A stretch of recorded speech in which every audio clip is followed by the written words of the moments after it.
ये PMT 2010 का question है। कहता है कि a 220 volt input is supplied to a transformer and output circuit draws the current of 2 ampere at 440 volt. If the efficiency of the transformer is 80%, the current draws by the primary winding of the transformer. क्या कर रहा है? 220 volt input supply है, तो आप VP बोलें या V input बोलें, 220 वोल्ट है क्योंकि सप्लाई आपकी प्राइमरी में होती है और इफ़िशियंसी आपकी 80% है।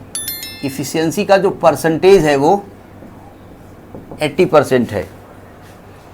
तो कह रहा है कि द आउटपुट करंट जो ड्रा होती है ऑफ 2 एम्पियर, मतलब IS बोलें या I आउट बोलें, I आउट जो है वो 2 एम्पियर है और जो VS बोले या V आउट बोलें, आउटपुट वोल्टेज जो है वो आपका है 440 वोल्ट।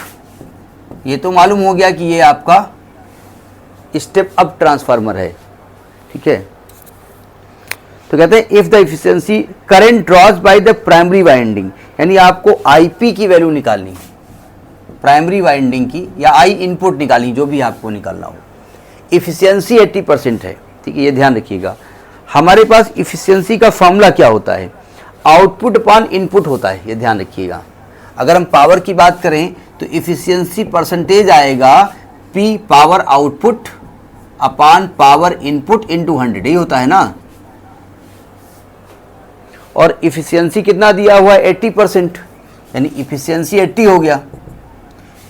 पावर आउटपुट क्या होता है? Output voltage into output current upon input voltage into input current. आप चाहे IPIS लिख दो, कोई दिक्कत नहीं, क्योंकि इनपुट प्राइमरी में होता है आपको, और इनटू 100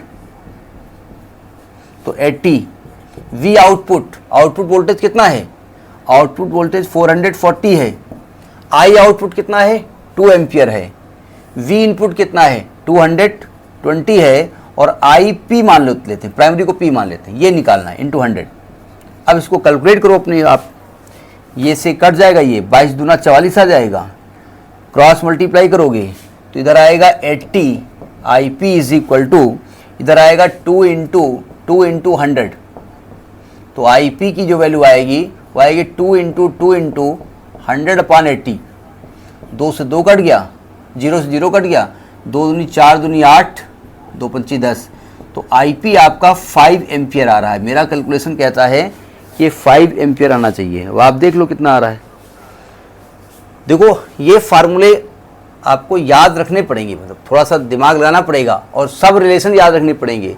जैसे बताया था VS upon VP is equal to IP upon IS is equal to NS upon NP, इस प्रकार से इसको कहते हैं ट्रांसफॉर्मेशन रेशियो। ये सब चीज़ें जब भी कोई क्वेश्चन लगाओ फट से दिमाग में आना चाहिए कि भाई ये भी होता है, कभी अगर क्वेश्चन चेंज हो तो आप लगा लें, ठीक। ये 2010 का क्वेश्चन है।